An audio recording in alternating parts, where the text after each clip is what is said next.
Hello दोस्तों, आज हम पढ़ने जा रहे हैं बोल्ट्जमैन का कैनोनिकल नियम तथा इसे सिद्ध कैसे कर सकते हैं वो आज हम पढ़ने जा रहे हैं। बोल्ट्जमैन का कैनोनिकल वितरण नियम जो है, इस नियम के अनुसार परम ताप T पर ऊष्मा स्रोत के साथ ऊष्मीय साम्य में किसी निकाय की ऊर्जा एप्सिलॉन आर वाली किसी एक विशेष सूक्ष्म अवस्था अर्थात एप्सिलॉन आर वाली किसी एक विशेष कोशिका में होने की प्रायिकता क्या होती है, ई की power minus epsilon R upon K T के अनुक्रमानुपाती होती है जो प्रायिकता है वो। और जहाँ के हमारा ये जहाँ के है ये बोल्ट्जमैन नियतांक है, तो पी आर अनुक्रमानुपाती ई की power minus epsilon R upon K T या P R is equal to C E की power minus epsilon R upon K T, जहाँ सी एक नियतांक है।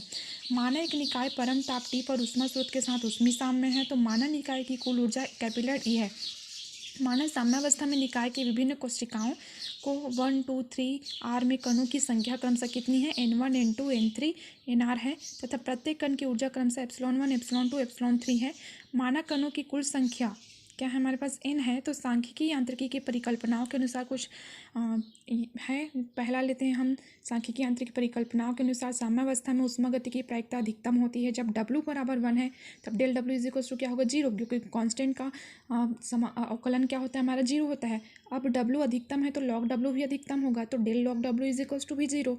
कणों की कुल संख्या नियत रहती है अर्थात n is equal to N1 plus N2 plus N3 plus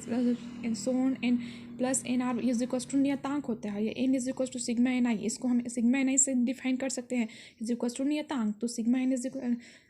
तो del n is equal to sigma del n is equal to 0 होगा। अब हम लेते हैं तीसरा,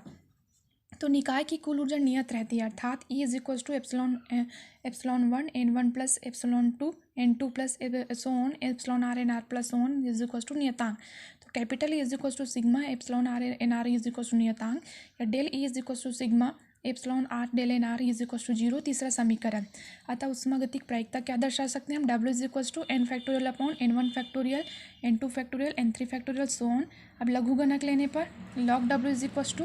log n factorial minus log N1 factorial minus log N2 factorial minus so on log n। अब यहाँ पे n का मान बहुत अधिक है, तो अतः स्टर्लिंग का यहाँ सूत्र लगा, तो स्टर्लिंग का सूत्र बोलता है log n फैक्टोरियल यदि होता है तो उसका फॉर्मूला होता है n log n minus n से। यहाँ लेकर चलते हैं log W is equal to, इसका लेते हैं log n फैक्टोरियल का n log n minus n और log n1 फैक्टोरियल का n1 log n1 minus n1 plus log n2 factorial का n2 log n2 minus n2 plus so on. log W is equal to n log n minus n, और इसको हम sigma के form में लिख सकते हैं, sigma NR log NR minus NR, और चूंकि sigma NR is equal to n, तो सिग्मा NR ये वाला 0 हो गया, मतलब n हुआ तो n और ये वाला n कैंसिल होकर हमारे पास क्या बचा, n log n minus sigma NR log NR। तो NR के सापेक्ष हम अवकलन करते हैं इसका, तो del log W is equal to 0 minus NR 1 upon NR del NR plus del NR log NR minus SNR, और n यहाँ का है कांस्टेंट है, तो minus del NR minus sigma del NR log NR। लेकिन साम्यावस्था में डेल log W हमारा क्या होता है, 0 होता है, तो ये टर्म क्या होगी, 0 हो गई, तो 0 हुई तो हमारे पास क्या बचा, सिग्मा NR माइनस हम बाहर ले लेते हैं, sigma NR del NR plus del sigma del NR log NR sigma del NR log NR is equal to 0 है, sigma del NR is equal to 0। अब समीकरण 2 3 व 4 एक दूसरे पर निर्भर नहीं करते हैं, समीकरण 3 हो गया, ये 4 हो गया, और ये समीकरण 2 एक दूसरे पर निर्भर नहीं करते हैं, अतः परंतु वे एक साथ संतुष्ट होने चाहिए। अज्ञात गुणांकों की विधि द्वारा समीकरण 2 को अल्फा से तथा समीकरण 3 को बीटा से हम गुना करके समीकरण 4 में जोड़ते हैं। तो हमने समीकरण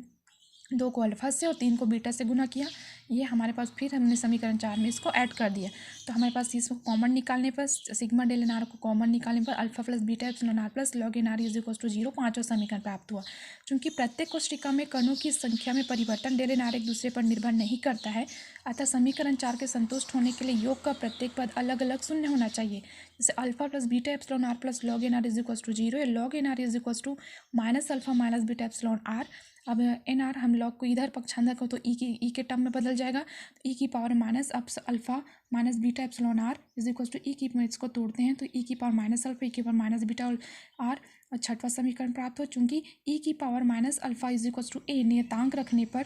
NR is equal to A की पावर माइनस ई की पावर ई की power minus beta epsilon R। सातवां समीकरण, यह समीकरण प्रत्येक कोष्ठिका, यह जो समीकरण है प्रत्येक कोष्ठिका में कणों की संख्या को उस कोष्ठिका के प्रत्येक कण से संबंधित ऊर्जा के फलन के रूप में व्यक्त करती है तथा यह बोल्ट्जमैन कैनोनिकल वितरण नियम कहलाता है। यह नियतांक ए तथा प्रत्येक कोशिका के लिए समान होते हैं। समीकरण 6 के अनुसार प्रत्येक कोशिका में कणों की संख्या कोशिका से संबंधित ऊर्जा के साथ चरघातांकी रूप से घटती है। धन्यवाद। यदि वीडियो पसंद आए तो लाइक और शेयर जरूर कीजिएगा।